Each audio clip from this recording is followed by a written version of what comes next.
Imagine standing at the edge of a lifelong dream, only to face ridicule and rejection from those who think you don't belong. This is the story of Benjamin Carter, a humble farmer with an extraordinary ambition to own a private plane. But when Ben steps into a high-end aviation showroom, his weathered boots and modest appearance make him a target for mockery and judgment.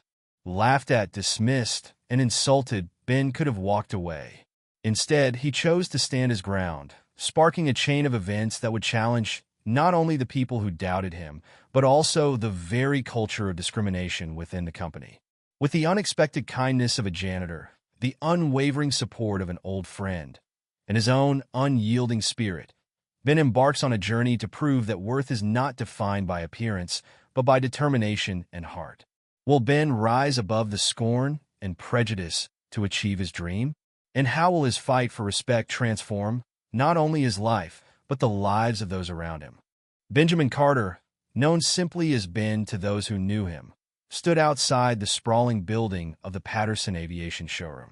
His worn leather boots scuffed against the pristine parking lot pavement as he glanced up at the towering glass structure. The building's reflective panels gleamed in the midday sun, showcasing an array of sleek, expensive private jets inside. Ben's heart quickened. This was the moment he had waited for his entire life, a chance to turn his dream into reality. Ben's journey to this moment had been anything but smooth. At 53, he had spent his entire adult life working the same fields that his father and grandfather had tilled. The farm, nestled in the outskirts of Tolland County, Connecticut, had been his sanctuary and his prison. It was a modest plot, just over 50 acres, with a weathered red barn, a two-story farmhouse, and acres of golden corn that swayed gently in the breeze during the growing season. The air there was fresh, tinged with earth, and the faint scent of hay. Though the farm had sustained him, it had also demanded sacrifices. His hands were calloused from decades of hard labor. His back ached from endless days of planting, harvesting, and repairing machinery. The dream of owning a private jet had felt like a distant fantasy for so long, more suited to the glossy pages of magazines than to the dirt-streaked hands of a farmer. But Ben was not one to let go of dreams. He had been saving for years, selling small parcels of unused land, investing wisely, and foregoing personal comforts to finally have the means to stand here today. The farmers in his town often teased him about his lofty ambitions. "What's a man like you going to do with a jet, Ben?" They would chuckle over cups of coffee at the diner. Ben would only smile, his gaze distant. He had never been able to put his reasons into words that satisfied others. All he knew was that the idea of flying high above the fields, unburdened and free, was a goal worth striving for. It symbolized success, a culmination of his hard work and perseverance. Yet now, as Ben stepped through the automatic doors of the showroom, unease crept into his chest. The air inside was cool and scented with something artificial and expensive. Rows of gleaming aircraft were on display, their polished exteriors reflecting the overhead lights. The few customers in the room were dressed in tailored suits and designer dresses, exuding wealth and privilege. Ben, by contrast, wore a faded plaid shirt, patched jeans, and his trusty boots, which still bore traces of the muddy field he had trudged through that morning. As he walked further into the showroom, the atmosphere shifted. Conversations grew quieter. The hum of polite chatter turned into whispers that Ben could almost feel brushing against his back. Heads turned toward him, eyes flicking from his boots to his calloused hands, and then to his weathered face. "Excuse me," a man's voice called out, sharp and dismissive. Ben turned to see a young man in a fitted navy suit approaching him. His name tag read Greg Mallory. He had a practiced smile that barely masked the disdain in his eyes. "Are you sure you're in the right place?" Greg asked, tilting his head slightly. His tone was polite, but the edge in his words was unmistakable. Ben's stomach tightened. He had anticipated curiosity or even skepticism, but the outright judgment stung. He straightened his back and nodded. "I am," he replied simply. "I'm here to learn more about the Piper Meridian." Greg raised an eyebrow and folded his arms across his chest. "The Meridian," he said, almost laughing. "That's one of our premium models. It's not exactly affordable." Ben clenched his fists, resisting the urge to respond with anger. He had dealt with this kind of treatment before. It was the same in stores when he was ignored in favor of wealthier-looking customers, and the same at the bank when they hesitated before approving his loan. He reminded himself why he was here to fulfill a dream, not to win the approval of others. Before Greg could say anything more, Ben turned and walked toward the jet. It was smaller than some of the others on display, but to him, it was perfect. Its sleek silver body seemed to shimmer under the showroom lights. He reached out and placed his hand gently on its surface. The cool metal beneath his palm filled him with a sense of accomplishment. This was what years of toil had led to. From behind him, Ben heard whispers. "What is he doing here?" A woman muttered. "He looks like he walked in from a farm," someone else said, laughing softly. Ben took a deep breath. He had grown thick-skinned over the years, but today was different. Today was supposed to be special. Yet, no matter how much he reminded himself of his purpose, the weight of their judgment felt heavier with each passing moment. "Hey there!" A voice interrupted his thoughts, soft but steady. Ben turned to see a woman in her late 30s wearing a janitor's uniform. Her name tag read Maria Andrews. She was holding a steaming cup of coffee and offered him a kind smile. "You look like you could use a break," she said, holding the cup out to him. Ben hesitated for a moment, unsure of how to respond. Finally, he took the cup and nodded his thanks. Maria gestured to a quiet corner of the showroom, where a few chairs were arranged. "Come on," she said. "You don't have to stand here taking all that." Ben followed her, grateful for the reprieve. They sat down, and for a few moments he sipped the coffee in silence. It was warm and rich, and somehow it dulled the sting of the day's events. "You're here for a jet?" Maria asked, her tone genuinely curious.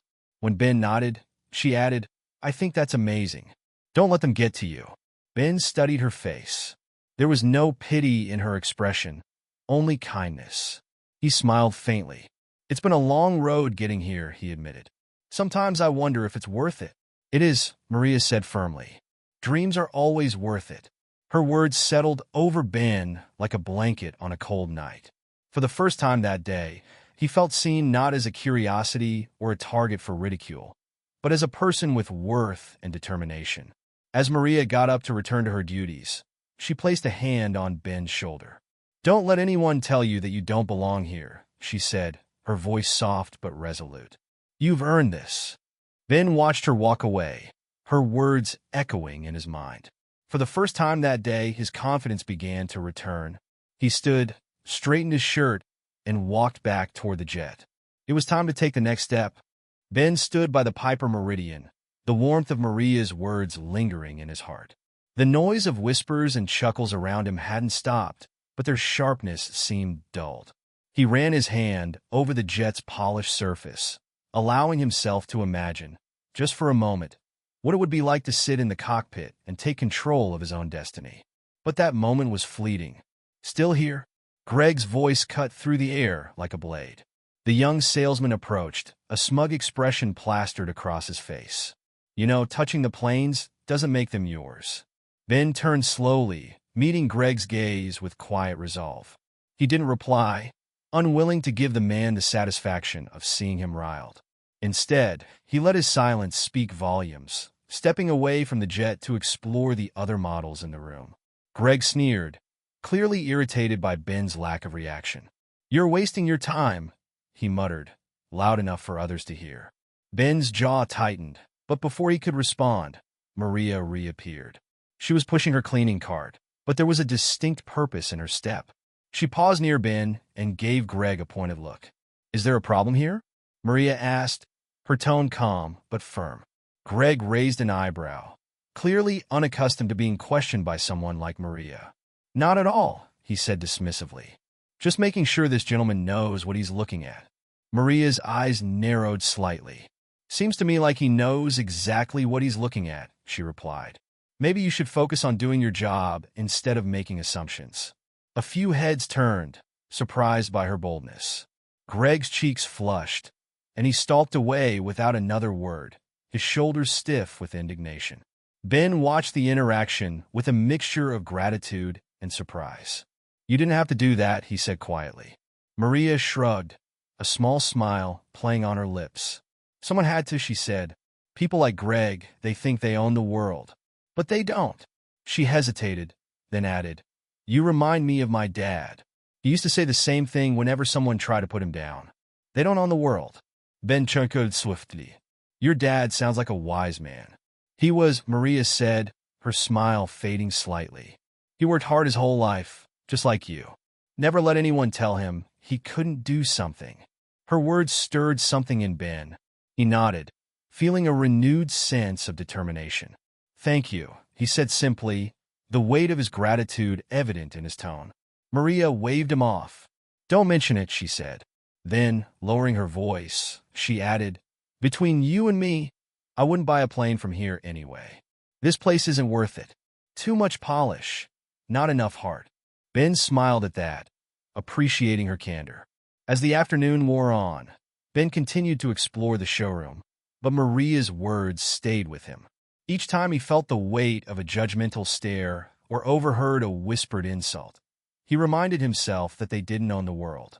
He thought of the sacrifices he had made to stand here, of the years spent dreaming and saving. By the time he stepped outside into the warm sunlight, his spirits had lifted. The encounter with Maria had been a small spark, but it was enough to reignite his resolve. As he walked back to his truck, he noticed a sleek black sedan pulling into the parking lot. A tall man in a sharp suit stepped out, his posture confident and commanding. Ben squinted, his brow furrowing in recognition. James, he called out hesitantly. The man turned, his face lighting up in surprise. Ben? Ben Carter? The two men approached each other, clasping hands in a firm shake. James Daniels had been Ben's closest friend in high school, though their lives had taken very different paths since then. While Ben had stayed in Tolland County to work the family farm, James had pursued a law degree and built a successful career in New York City. I can't believe it's you, James said, his voice filled with genuine warmth. What are you doing here? Ben hesitated for a moment, then decided to be honest. I'm here to buy a plane, he said, his tone steady. James blinked, surprised, but then he grinned. Of course you are, he said. You always did dream big. Ben chuckled. Not everyone here agrees with you. He gestured toward the showroom. James's smile faded as he noticed the tension in Ben's expression. What happened? Ben recounted the events of the day, keeping his tone calm but not hiding the sting of the insults he had endured. As he spoke, James's expression darkened. That's unacceptable, James said firmly. They have no right to treat you like that. Ben shrugged. I'm used to it, he said. People see a farmer in muddy boots and make their assumptions.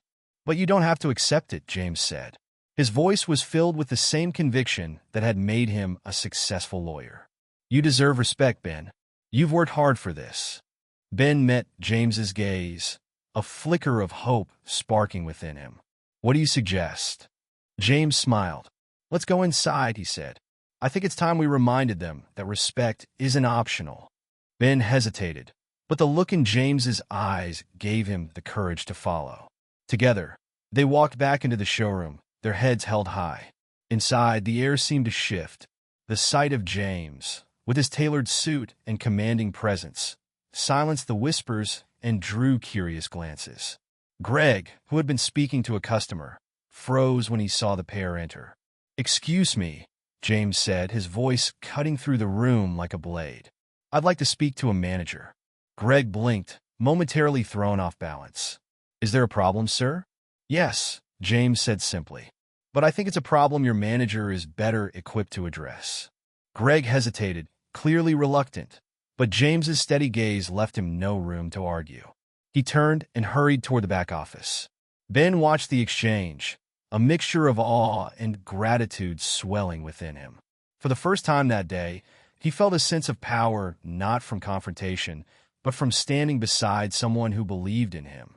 As they waited for the manager to arrive, James placed a reassuring hand on Ben's shoulder. We'll handle this, he said. Together. Ben nodded, his heart steady and strong. He wasn't alone in this fight. Ben stood beside James in the Patterson Aviation showroom, his shoulders slightly squared with renewed confidence. Having James at his side felt like a shield against the cold stares and thinly veiled scorn he had faced earlier. Despite the whispers that still floated through the room, Ben held his ground. Greg returned, his expression strained. Following him was a middle-aged man in a tailored gray suit. His name tag read Robert Hayes, General Manager. Robert's eyes flicked between Ben and James, settling on James with a practiced smile that didn't reach his eyes. "Good afternoon," Robert said smoothly, extending his hand toward James. "I understand you asked to see me. How can I help you today?" James ignored the handshake, his tone measured but firm. "We're here to address the way my friend, Mr. Carter, was treated in your showroom today." Robert blinked, his smile faltering for a fraction of a second. "I'm sorry to hear that. What seems to be the issue?" James didn't miss a beat. "The issue," he said, "is the disrespect and blatant prejudice Mr. Carter encountered from your staff. He came here as a potential customer, with every right to be treated fairly, yet your salesman saw fit to mock him based on his appearance." Greg shifted uncomfortably, his face reddening. Robert glanced at Greg briefly before returning his attention to James. "I'm sure there's been some misunderstanding," he said. "We pride ourselves on providing excellent service to all our customers." Ben opened his mouth to respond, but James stepped in. "A misunderstanding?" he repeated, his tone sharp. "Mr. Carter was insulted and humiliated in front of your staff and other customers. He was treated as though he didn't belong here simply because he doesn't fit your narrow idea of what a customer should look like." The room seemed to hold its breath. Nearby, Maria paused her cleaning and looked over, her brow furrowed with concern. Robert's polished demeanor began to crack under James's steady gaze. "I assure you," he said, "that is not how we conduct business. If Mr. Carter felt disrespected, I apologize on behalf of our staff." James narrowed his eyes. "An apology is a start," he said, "but actions speak louder than words. What steps will you take to ensure this doesn't happen again?" Before Robert could respond, Greg cut in, his voice defensive. "With all due respect, sir, I think this is being blown out of proportion. Mr. Carter never said he was here to buy anything. For all we know, he could have just been browsing." Ben's fists clenched at his sides. The implication in Greg's words was clear. He wasn't seen as a serious customer because he didn't fit their image. James turned to Greg, his voice calm but icy. "Are you suggesting that Mr. Carter's appearance disqualifies him as a potential customer? Do you assess everyone who walks through these doors based on their clothes and shoes?" Greg hesitated, glancing toward Robert for support, but the manager said nothing. James continued, his voice growing louder. "Mr. Carter worked tirelessly to get here today. He is more than capable of purchasing any aircraft in this showroom. Yet he has been met with nothing but disrespect. If this is how you treat your customers, perhaps Mr. Carter would be better off taking his business elsewhere." The murmurs in the room grew louder. Maria, standing near the corner, gave Ben a small, encouraging nod. Ben felt his pulse steadying, his determination reinforced by James's unwavering defense. Robert finally cleared his throat, stepping forward to diffuse the tension. "Gentlemen," he said, "I think we can all agree that this has been an unfortunate situation. Let me personally ensure that Mr. Carter receives the attention he deserves moving forward." James looked to Ben, silently asking for his input. Ben hesitated, his gaze sweeping over the room. The same people who had mocked him earlier were now watching with a mix of curiosity and unease. For a moment, he considered walking away and leaving this experience behind. But then he remembered Maria's words, "They don't own the world." "I'll stay," Ben said firmly, "but only if the disrespect ends here." Robert nodded quickly. "Of course," he said, gesturing toward another salesperson. "I'll assign someone else to assist you." As Robert and Greg retreated, James placed a hand on Ben's shoulder. "That was the right call," he said. "You've worked too hard to let them push you out." Ben nodded, though the weight of the day still pressed on him. "Thanks, James," he said quietly. "I don't think I could have done this without you." "You don't have to do it alone," James replied. "You've got people who believe in you." Their conversation was interrupted by Maria, who approached with a cautious smile. "That was something," she said, nodding toward James. "You sure know how to handle yourself." James chuckled. "It comes with the job," he said, extending a hand. "James Daniels." Maria shook his hand firmly. "Maria Andrews." and Ben's lucky to have you on his side. I'm the lucky one, Ben said, giving Maria a grateful look. Thanks again for stepping in earlier. Maria shrugged, though her eyes were warm. I just said what needed to be said, she replied. You deserve to be here, Ben. Don't let anyone tell you otherwise. Her words echoed in Ben's mind long after she returned to her cleaning. For the first time that day, he felt a flicker of hope that he could rise above the judgment and prove that he belonged.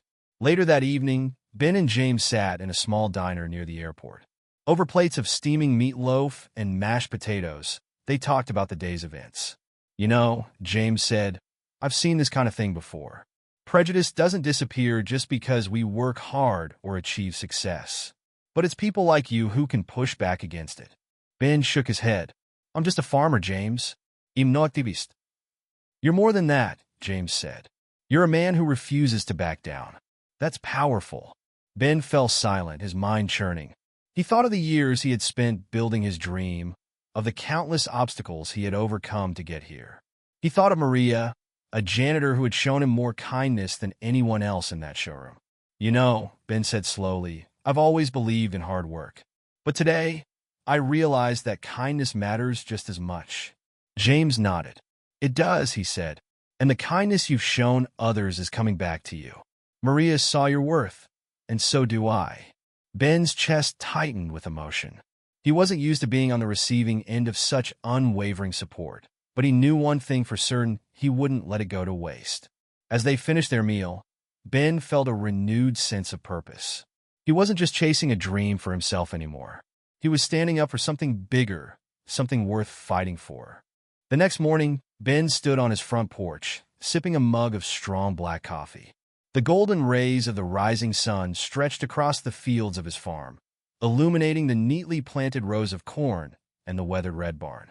Normally, this sight brought him peace, a reminder of the simple life he had built through grit and determination. But today, the lingering memories of the showroom dampened his spirit. He thought about Greg's sneers and the whispers of judgment from the other customers. He thought about James's passionate defense and Maria's quiet but powerful words of encouragement. Those moments had rekindled something in him, but the sting of the previous day's treatment hadn't faded entirely. Ben glanced at the old pickup truck parked in the gravel driveway. The sight of it usually filled him with pride.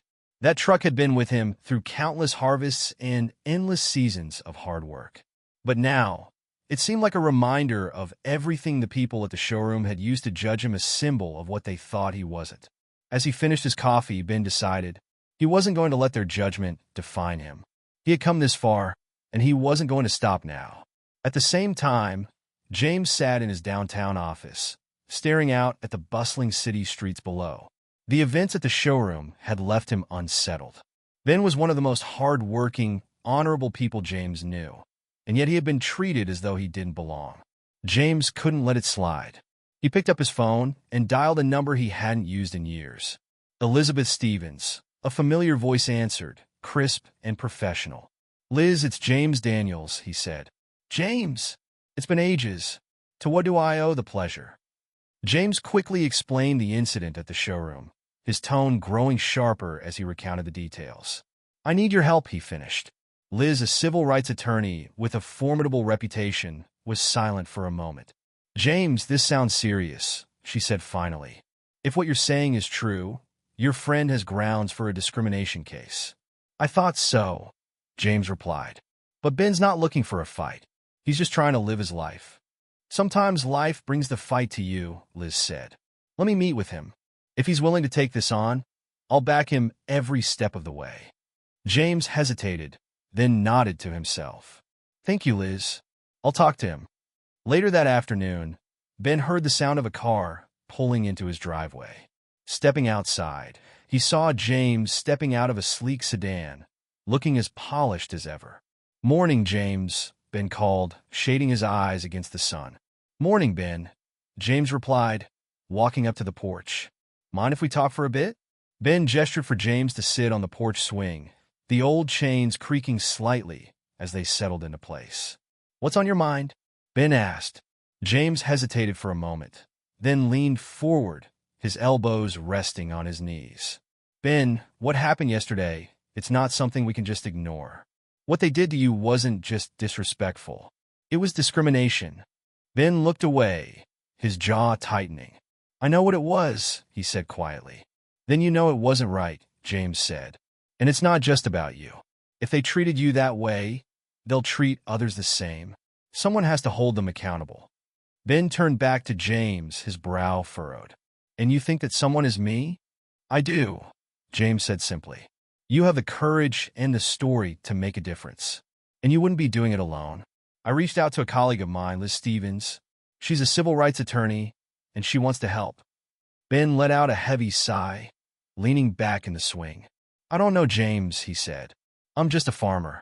I'm not looking to start a legal battle. This isn't just a legal battle, James said. It's a chance to stand up for yourself and for anyone else who's been told they don't belong. You've worked too hard to let people like Greg take that away from you. Ben was silent for a long moment, the swing swaying gently beneath him. Finally, he looked at James. All right, he said. I'll meet with Liz. But I'm not promising anything. That's all I ask, James said, a small smile of relief crossing his face. The next day, James brought Liz to the farm.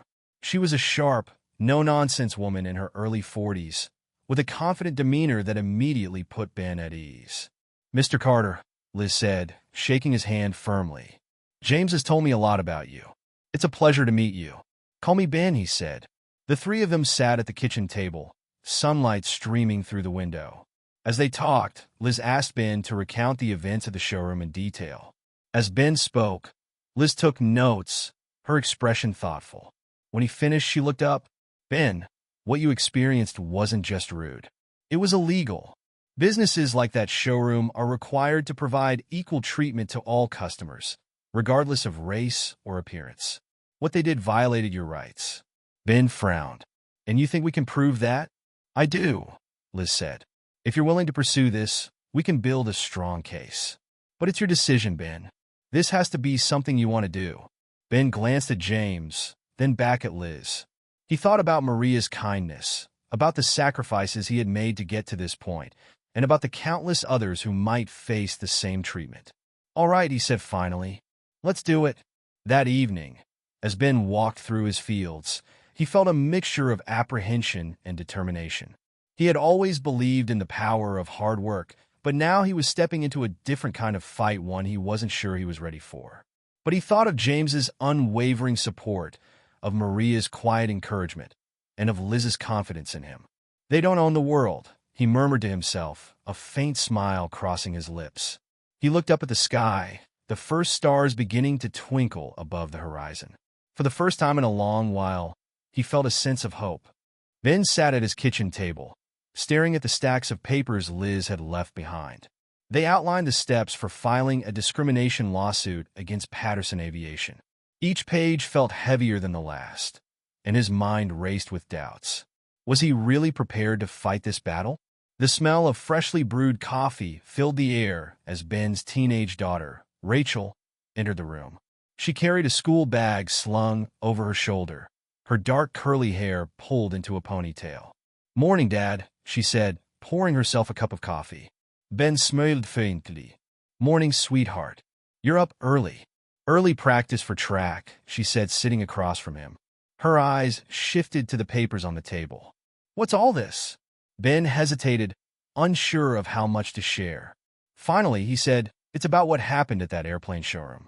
A lawyer thinks I should file a case against them for how they treated me. Rachel's brow furrowed. You mean because of how they talked to you? Ben nodded. Yeah, it wasn't just what they said, it was how they looked at me. Like I didn't belong there. Rachel's expression softened. But you do belong, Dad. You've worked harder than anyone I know. If anyone deserves to be there, it's you. Her words brought a lump to Ben's throat. Thanks, Rachel, he said. Akils tut, kabing hier bake. Whatever you decide, we've got your back, she said, kissing him on the cheek before heading out the door. Ben sat in silence for a moment, her words echoing in his mind. Later that day, James and Liz arrived to finalize their strategy. Liz spread a series of documents across the table, her tone professional but encouraging. Here's what we're working with, Liz began. First, we'll file a formal complaint with the state's anti-discrimination agency. Then we'll pursue a civil lawsuit for damages. James leaned forward. We also need witnesses, he said. Maria could be crucial. She saw how you were treated and even stood up for you. Ben hesitated. I don't want to put Maria in a tough spot. She's just trying to do her job. Liz nodded thoughtfully. That's fair, but she may want to help. Let me reach out to her. If she's willing to testify, her voice could make a huge difference. Ben exhaled slowly, feeling the weight of the decision. Okay, he said, but if she says no, we drop it? I don't want her to risk anything for me. Liz smiled. Agreed. A few days later, Maria sat across from Liz and Ben in a quiet corner of a local cafe. The room was filled with the scent of baked goods and freshly brewed coffee, creating a warm, inviting atmosphere. I appreciate you meeting us, Liz said, her tone kind but direct. Maria nodded, her hands wrapped around a steaming mug of tea. Of course, she said. Ben's a good man. He didn't deserve what happened to him. Liz explained the case in detail, emphasizing how Maria's testimony could strengthen their argument. Maria listened carefully, her expression serious. When Liz finished, she looked at Ben. You've always been kind to me, Ben, she said. If I can help you, I will. Ben's shoulders relaxed, and a small smile crossed his face. Thank you, Maria. That means more than you know. Maria reached into her bag and pulled out her phone. Actually, I have something that might help, she said. Liz raised an eyebrow. What is it? Maria hesitated, then handed the phone to Liz. I recorded part of what Greg said to Ben that day. I didn't know if I'd ever need it, but it felt wrong to let it go unnoticed. Liz's eyes widened as she played the recording. Greg's mocking tone rang out clearly, his words laced with contempt. Touching the planes doesn't make them yours, Greg sneered in the recording. As the audio continued, Ben felt a surge of emotion, anger at the memory, but also gratitude for Maria's courage. This is powerful, Liz said, her voice steady. It's exactly the kind of evidence we need. Maria smiled faintly. I just want to do what's right. With Maria's recording and testimony secured, the case began to take shape. Liz filed the complaint with the state agency, and the legal process officially began. Word of the case spread quickly, drawing attention from local news outlets. At first, Ben was reluctant to speak to reporters. He wasn't used to being in the spotlight, and the idea of sharing his story with strangers made him uneasy. But James encouraged him. Ben, this isn't just about you, James said. Your story could inspire others to stand up for themselves. Ben nodded, realizing James was right. He agreed to give a brief interview, sharing his experiences with quiet dignity. As the article appeared in the local paper, Ben received an outpouring of support. Neighbors stopped by to offer encouragement. Strangers sent him letters, sharing their own stories of discrimination and perseverance. One letter in particular stood out. It was from a retired pilot named William Barrett. I know what it feels like to be told you don't belong, the letter read. When I started flying, people said I wasn't fit for the job because of where I came from. But I didn't let them stop me, and neither should you. Keep going, Ben. You're doing something important. Ben read the letter twice, his eyes stinging with unshed tears. He tucked it into his pocket, carrying it with him as a reminder that he wasn't alone in this fight. As the weeks passed, the case gained momentum. Patterson Aviation's legal team issued a public statement denying the allegations, but the evidence Liz had gathered painted a clear picture.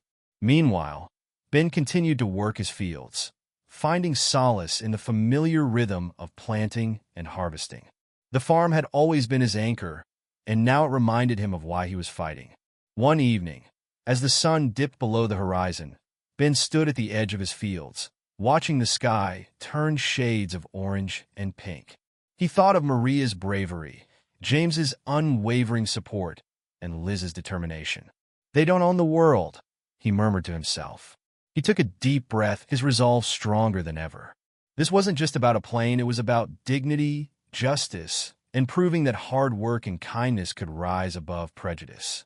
And for the first time in weeks, Ben smiled. Ben Carter stood in the courthouse hallway, the polished marble floors amplifying the sound of his boots as he shifted his weight nervously. The bright morning light filtered through tall windows, but its warmth did little to ease the tension in his chest. His fingers brushed against the letter from William Barrett, tucked safely in his pocket. It had become a source of quiet reassurance, a reminder that his fight mattered not just for himself, but for others who had faced similar prejudice. James Daniels placed a firm hand on Ben's shoulder. "You ready for this?" he asked, his voice steady and reassuring. Ben met his friend's gaze, drawing strength from James's calm demeanor. "As ready as I'll ever be," he replied. The courthouse doors opened, and Liz Stevens, their attorney, strode in with her usual air of confidence. "Good morning," she said, greeting them with a small smile. "The first hearing is about laying the groundwork. They'll try to downplay what happened, but we're ready." Ben nodded, his nerves easing slightly. Liz's presence was like a fortress, unshakable and resolute. "Maria will be here soon," Liz added. "Her testimony and the recording will be critical today." Inside the courtroom, Ben took a seat at the plaintiff's table, flanked by Liz and James. Across the room sat Patterson Aviation's legal team, their tailored suits and polished shoes a stark contrast to Ben's simple attire. Greg Mallory, the salesman who had mocked Ben, sat with them, his posture stiff and his eyes avoiding Ben's gaze. As the judge entered, the room fell silent. She was an older woman with sharp eyes that seemed to take in everything at once. She introduced the case and invited Liz to make her opening statement. Liz stood, her voice measured but commanding. "Your Honor, this case is about dignity and respect, principles that should be fundamental in any business. My client, Mr. Carter, walked into Patterson Aviation with the intent to purchase an aircraft.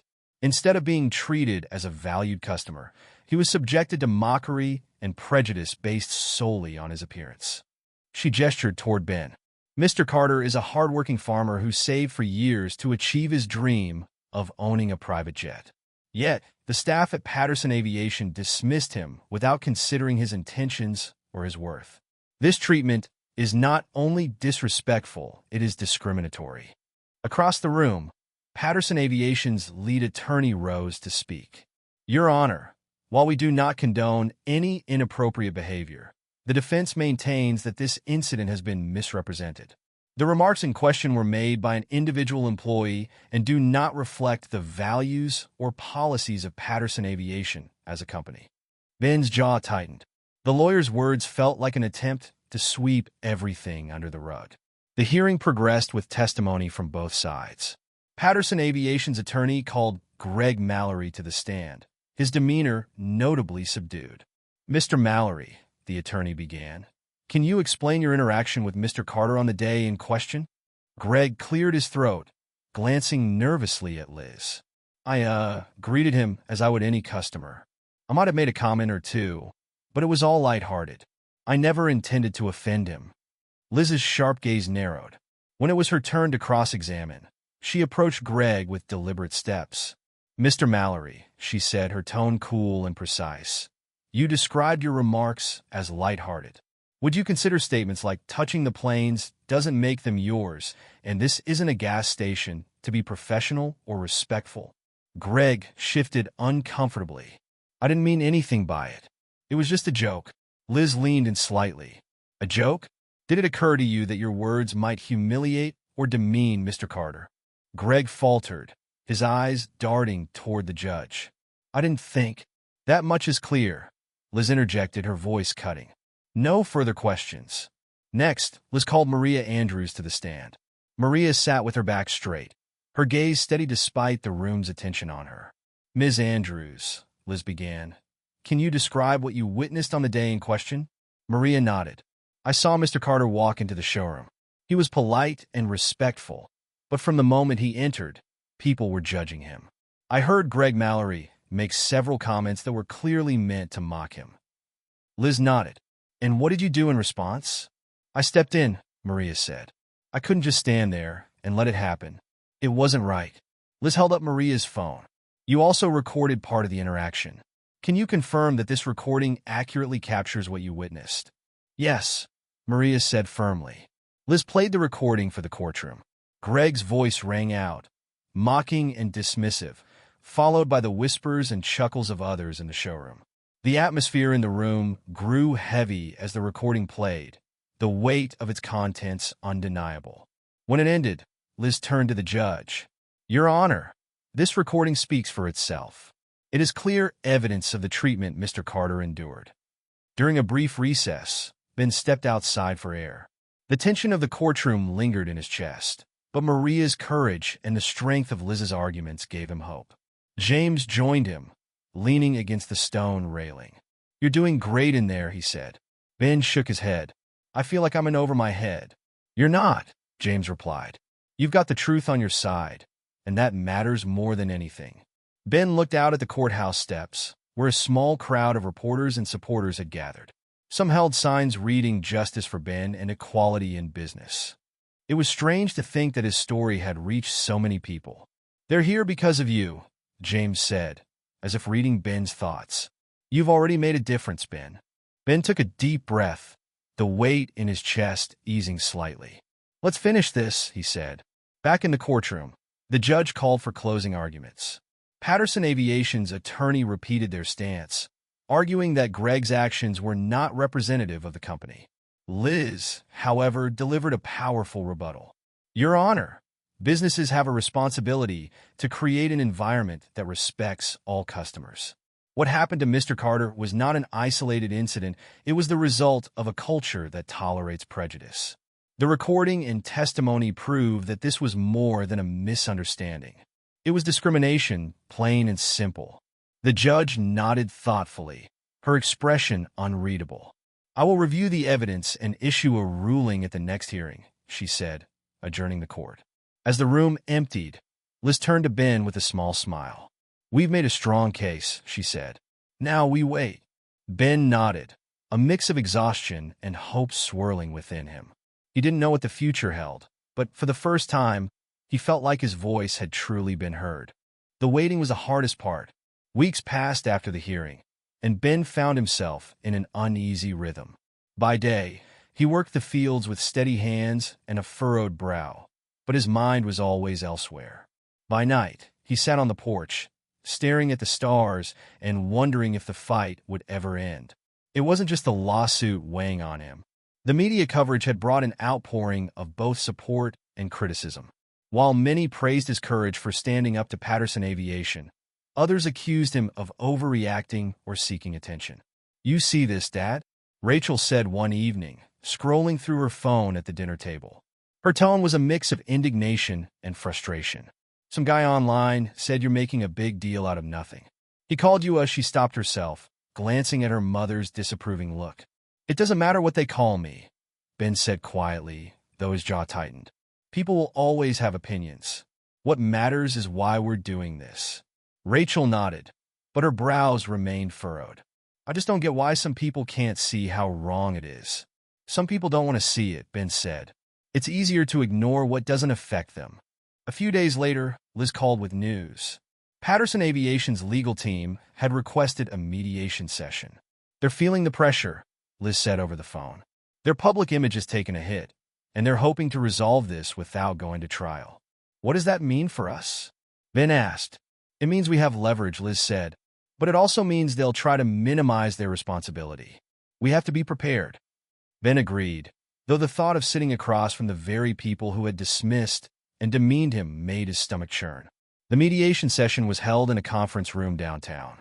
The space was sleek and sterile, with floor-to-ceiling windows offering a panoramic view of the city. Ben sat beside Liz and James, his hands clasped tightly in his lap.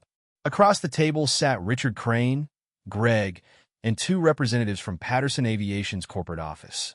The mediator, a neutral third party, began the session with pleasantries that felt hollow in the tense atmosphere.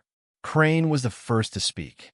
"Mr. Carter," he began, his tone smooth but insincere, "we want to express our regret for any misunderstanding that may have occurred.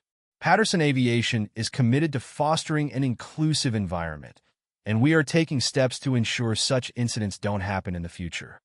Ben remained silent, his expression unreadable. Liz leaned forward. "With all due respect, Mr. Crane," she said, her voice firm, "this wasn't a misunderstanding. It was a clear case of discrimination. A public apology and vague promises of change aren't enough to address the harm caused to my client." Crane's jaw tightened, but he kept his tone measured.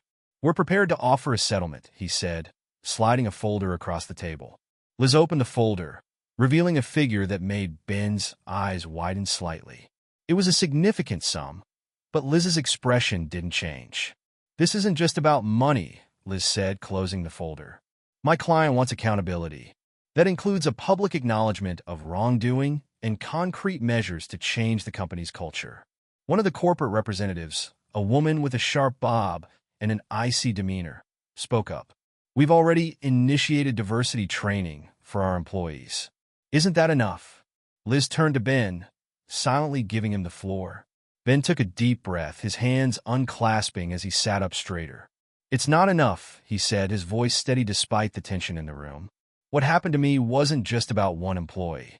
It was about the way your company sees people like me. If all you're doing is covering your tracks, nothing will really change." Greg shifted uncomfortably in his seat, his gaze darting away. Crane sighed, clearly annoyed. "What exactly do you want, Mr. Carter?" Crane asked, his tone bordering on condescension.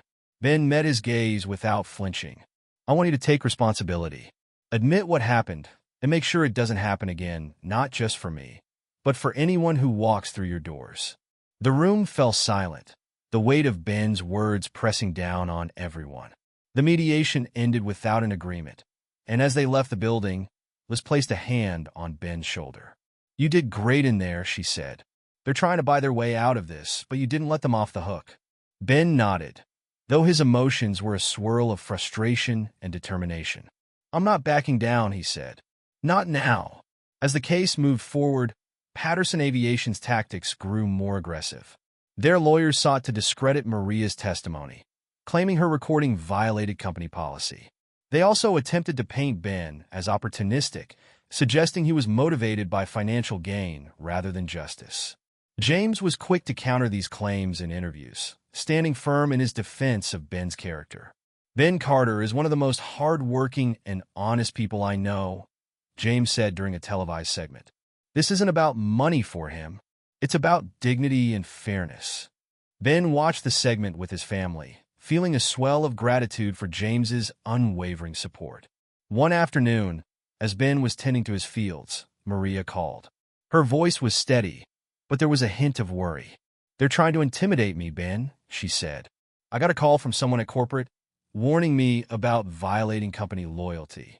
But I'm not backing down." "You shouldn't have to go through this," Ben said, guilt creeping into his voice. "I'm not afraid of them," Maria replied firmly. "What they're doing is wrong, and someone has to stand up to it. I'm with you, Ben." Ben's chest tightened with emotion. "Thank you, Maria. I won't forget this." Despite the mounting opposition, Ben's resolve only grew stronger. The support he received from James, Maria, Liz, and even strangers reminded him that his fight wasn't in vain. Every letter, every encouraging word, every story of someone else's struggle gave him the strength to keep going. As the next court date approached, Ben stood in his fields once more, watching the sun dip below the horizon. The sky was painted in hues of orange and pink, and the air was heavy with the scent of earth and growing crops.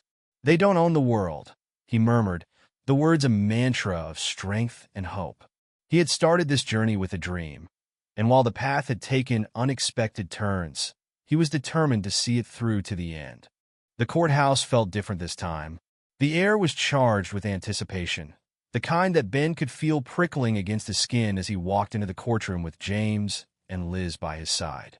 Reporters swarmed outside, their cameras clicking incessantly, and the gallery was packed with onlookers and journalists.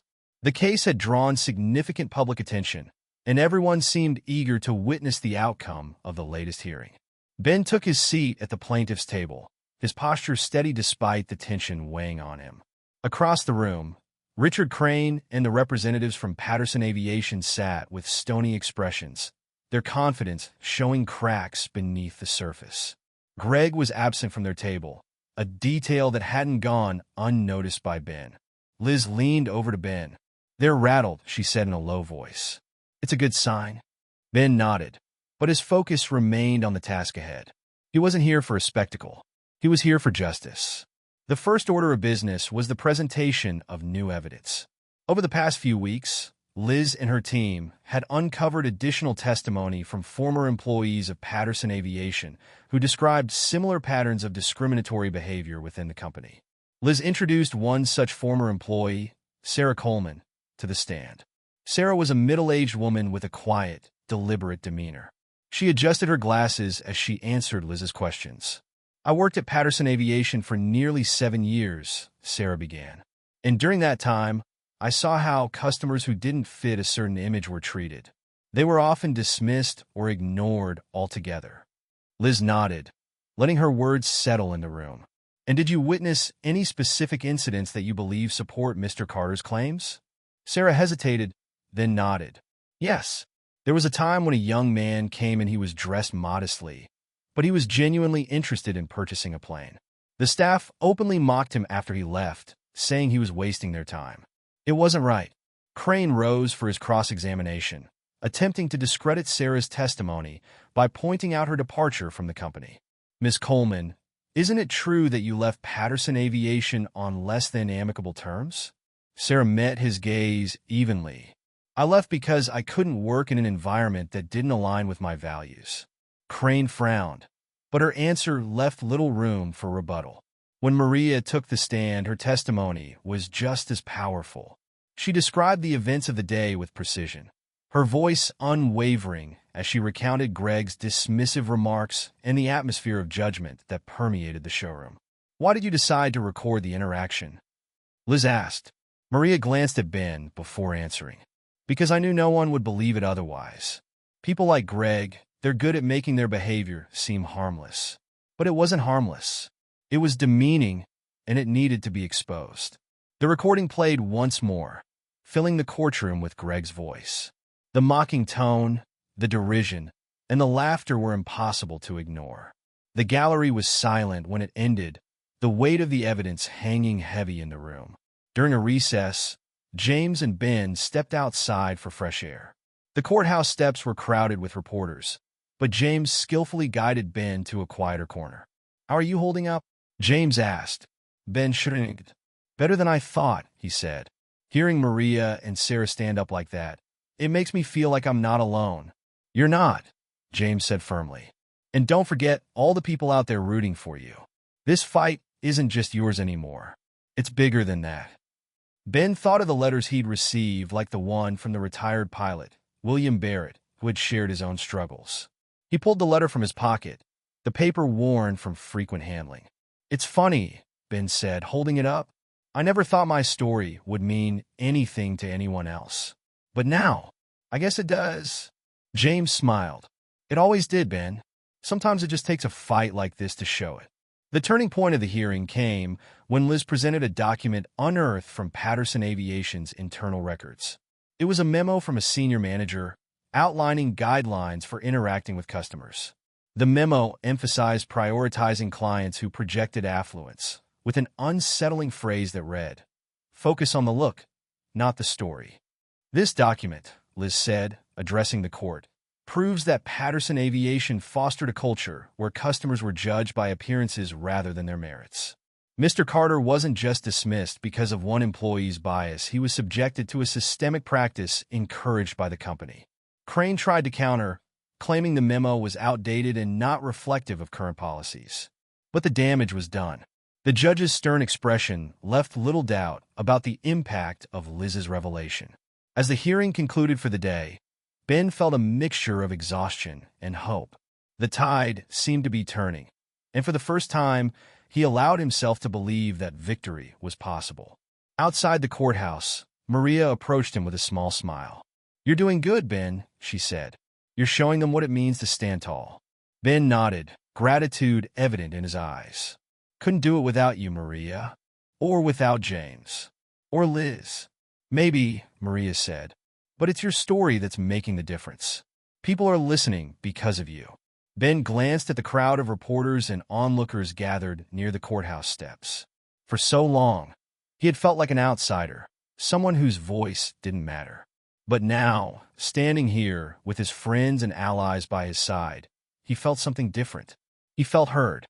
That evening, as Ben walked through his fields under the twilight sky, he thought about how far he had come.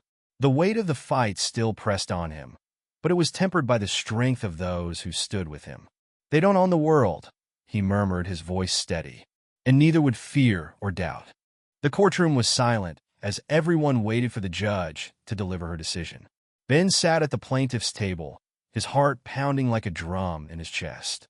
Liz was calm, her hands folded neatly on the table, while James sat beside Ben with an expression of quiet anticipation. Across the room, Richard Crane and the representatives from Patterson Aviation looked tense, their earlier confidence now replaced by unease. Judge Eleanor Monroe, a no-nonsense woman with years of experience on the bench, shuffled the papers in front of her. Her expression was stern as she addressed the room. After reviewing the evidence presented, she began, "It is clear that the actions taken by the staff at Patterson Aviation were not isolated incidents, but part of a broader pattern of discriminatory behavior." The remarks made toward Mr. Benjamin Carter, as captured in the recording, were demeaning and indicative of a systemic issue. Ben felt James place a steadying hand on his shoulder. He couldn't tell if it was to reassure him or to remind him to breathe. Furthermore, the judge continued, "The internal memo submitted as evidence highlights a troubling corporate culture, one that prioritizes appearances over fairness. Such practices are unacceptable in any business setting and are in direct violation of anti-discrimination laws." A murmur rippled through the courtroom, quickly silenced by the judge's sharp gaze. Ben's pulse quickened as he clung to every word. "I find Patterson Aviation liable for the discriminatory treatment of Mr. Carter," Judge Monroe declared. "The company is ordered to pay a fine of $500,000, to be allocated as follows. A portion will serve as compensation to Mr. Carter, and the remainder will fund programs promoting workplace equality and combating discrimination." The gallery erupted in hushed murmurs. Ben's heart swelled with a mixture of relief and vindication. Additionally, the judge added, "Patterson Aviation is required to implement mandatory anti-discrimination training for all employees, overseen by an independent body.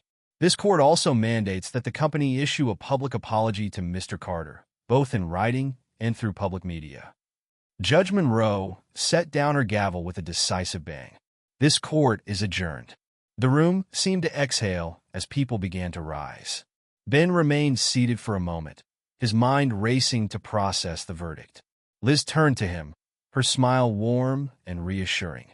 "We did it, Ben," she said softly. "You did it." James grinned, clapping him on the back. "Justice served." Ben nodded, his throat tight. For so long, he had fought to prove his worth, and now, in this moment, he felt a weight lift from his shoulders. He had stood his ground, and the system had listened. As they stepped outside the courthouse, a wave of reporters surged forward. Microphones and cameras were thrust toward Ben, questions flying from all directions. He froze for a moment, unsure of how to respond. James stepped in, his voice clear and commanding. "Mr. Carter will answer a few questions," he said, silencing the crowd. He turned to Ben. "Speak from the heart. That's all you need to do." Ben took a deep breath and nodded. He stepped forward, the crowd falling quiet as they waited for his words. "I didn't start this fight to get money or attention," Ben began, his voice steady despite the pressure. "I started it because I believe everyone deserves to be treated with respect, no matter how they look or where they come from." He paused, scanning the faces before him. "This wasn't just about me. It was about standing up for everyone who's ever been told they don't belong. And I hope today's decision sends a message. Discrimination has no place in our world." The crowd erupted in applause, cameras flashing as reporters jotted down his words. Ben stepped back, his chest heaving with the emotion of the moment. "You were incredible," James said as they made their way to the car. "People are going to remember what you said." In the weeks that followed, Patterson Aviation issued a public apology, acknowledging their failings and pledging to implement the changes mandated by the court. The apology was printed in newspapers, aired on local news stations, and shared across social media. Maria was promoted within the company, her bravery and integrity finally recognized. She reached out to Ben shortly after, thanking him for inspiring her to stand up for what was right. "You showed me that it's okay to speak out," Maria said during a phone call. "And because of you, things are starting to change." Ben smiled, his voice warm. You were the spark, Maria. I just followed your lead. On a bright Saturday morning, Ben found himself back at an aviation showroom, but not at Patterson Aviation. This time, he was greeted with warmth and professionalism by a rival company. The staff treated him with the respect he had fought so hard to earn. As Ben finalized the purchase of his dream airplane, a sleek silver model that gleamed under the showroom lights, he felt a surge of pride. It wasn't just about the plane, it was about everything it represented. Hard work, perseverance, dignity. When he stepped outside, James and Rachel were waiting for him. Rachel's eyes lit up as she saw the keys in his hand. You did it, Dad, she exclaimed, throwing her arms around him. Ben laughed, holding her close. We did it, he said. This was never just my fight. That evening, the Carter family gathered on the farm to celebrate. Friends and neighbors joined them, the warm glow of string lights casting a golden hue over the gathering. Laughter and conversation filled the air as Ben stood at the edge of the field, watching the scene with a contented smile. James joined him, a glass of lemonade in hand. You know, Ben, he said, you didn't just win a lawsuit. You changed the way people see what's possible. Ben nodded, his gaze fixed on the horizon. I just wanted to stand up for what's right, he said. If that inspires someone else to do the same, then it was all worth it. James clinked his glass against Ben's. To resilience and justice, he said. To resilience and justice, Ben echoed, his voice filled with quiet determination. As the stars began to dot the sky, Ben walked toward the small hangar he had built for his new plane. He ran a hand over its smooth surface, feeling a sense of accomplishment that words couldn't capture. This wasn't just a machine, it was a symbol of everything he had fought for. They don't own the world, he murmured, a small smile tugging at his lips. But I've earned my place in it. With that, Ben turned and headed back toward the party, the sounds of laughter and music carrying on the breeze. For the first time in a long while, he felt not just content, but hopeful for himself, for his family, and for the world he had helped change. The early morning sky was painted with shades of amber and rose as Ben stood at the edge of his farm. His breath fogged in the cool air as he gazed at the sleek silver plane nestled in the hangar. The sunlight danced along its polished exterior, a symbol of everything he had worked for and fought to protect. Today was special. For months, the battle had consumed his thoughts and energy. Now, as the legal dust settled and life began to return to normal, Ben prepared for his first flight in the airplane he had dreamed of for years. His family stood nearby, their faces glowing with excitement. Are you nervous, Dad? Rachel asked, her eyes sparkling as she walked up beside him. Ben chuckled, adjusting the leather jacket he had borrowed from James for the occasion. A little, he admitted, but I've waited too long for this to let nerves get in the way. Rachel grinned, nudging him playfully. You've got this. You always do. The local community had gathered for the occasion, drawn by both curiosity and admiration for Ben's journey. Folding chairs were arranged in rows near the hangar, where friends, neighbors, and supporters sat sipping coffee and chatting. Maria was there, her hair neatly tied back, her eyes bright with pride. James stood at the front, greeting guests with his usual charm. A small podium had been set up for Ben to say a few words before the flight. He hesitated for a moment as he stepped up, feeling the weight of their attention. Public speaking was never his strength, but this moment felt too important to pass up. Clearing his throat, he began, I want to thank all of you for being here today, he said, his deep voice carrying across the gathering. It's been a long road getting to this point. There were times I thought I'd never see this day, but every step of the way, I was reminded of something important, that dreams aren't just for those who fit the mold. He paused, his eyes scanning the crowd. When I walked into that showroom, they told me I didn't belong. They judged me for what I wore, for the work I do, for the life I've built. But today, I stand here knowing that their judgment didn't define me. I stand here because of the support of my family, my friends, and this community. Maria wiped a tear from her eye as Ben's gaze met hers. People like Maria reminded me of the power of kindness, Ben continued. And people like James reminded me that standing up for what's right is always worth it. This plane, he gestured behind him, is more than just a dream come true. It's proof that perseverance, hard work, and a little help from good people can overcome any obstacle. The crowd erupted in applause as Ben stepped down from the podium. Rachel ran to hug him, her pride radiating as brightly as the sun climbing higher into the sky. As Ben climbed into the cockpit, his hands trembled slightly, not from fear but from the weight of the moment. The controls felt natural under his fingertips, a culmination of years of lessons, practice, and sheer determination. James leaned against the wing, grinning up at him. "You ready to take this thing for a spin?" Ben smiled down at his friend. "More than ready." Maria gave him a thumbs up from the crowd, her encouragement a steadying force. "Show them what you're made of," she called. With a nod to the gathered crowd, Ben started the engine. The plane roared to life, its sleek body humming with energy. Slowly, he guided it out of the hangar and toward the makeshift runway that stretched across his property. The sound of the engine filled the air, a symphony of hope and triumph. As the plane took off, Ben's heart soared along with it. The farm grew smaller beneath him, the rows of corn and the red barn blending into the patchwork of the surrounding countryside. The sun bathed the landscape in golden light, and for the first time in a long while, Ben felt completely free.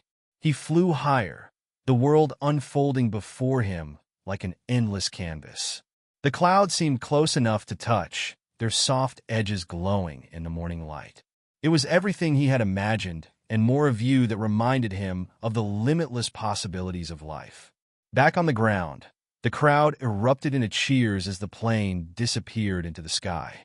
Rachel wiped away tears of joy, her heart swelling with pride. James crossed his arms, his grin wide. "That's a man who's earned every second of this," he said to Maria, who nodded in agreement. "He's proofs that it's never too late to chase your dreams," Maria said, "and that no one has the right to tell you what you're worth." When Ben landed the plane a short while later, the crowd greeted him with an ovation. He stepped out of the cockpit, his face glowing with exhilaration. Rachel ran to him, throwing her arms around his neck. "You were amazing, Dad," she exclaimed. Ben laughed, holding her close. "Thanks, sweetheart. I couldn't have done it without you." Maria and James approached, their smiles as wide as the horizon. "You've come a long way, Ben," James said, clapping him on the shoulder. "This is just the beginning." Ben nodded, his eyes glistening with emotion. "It's not just my victory," he said. "It's ours. All of us." As the sun set that evening, Ben sat on the porch of his farmhouse, watching the sky turn shades of pink and orange. The plane rested in the hangar, its silver body catching the last light of day. The crowd had dispersed, but the warmth of their support lingered. Rachel sat beside him, her head resting on his shoulder. "What's next, Dad?" she asked softly. Ben smiled, gazing out at the horizon. "Whatever comes next," he said, "I'll face it knowing that we can rise above anything. We've proven that." The plane became more than just a tool for travel. It became a symbol of hope for the community. Ben used it to visit schools and events, sharing his story to inspire others. He established a fund to support underprivileged youth, ensuring they had the opportunities he had fought so hard for. Maria continued to thrive in her role at Patterson Aviation, where changes in company policy created a more inclusive environment. And James, ever the steadfast friend, stood by Ben as they worked together to champion equity and justice in their community. "They don't own the world," Ben murmured one evening as he looked up at the stars, a smile spreading across his face. "But together, we can make it a better place." And as the stars shone above, Ben knew his journey was far from over. He was just getting started. Ben's journey reminds us that dreams, no matter how big or unconventional, are worth pursuing. His story is a testament to the power of perseverance, kindness, and standing up for what is right. It shows that when we refuse to let prejudice define us, we not only achieve our goals, but also inspire others to do the same.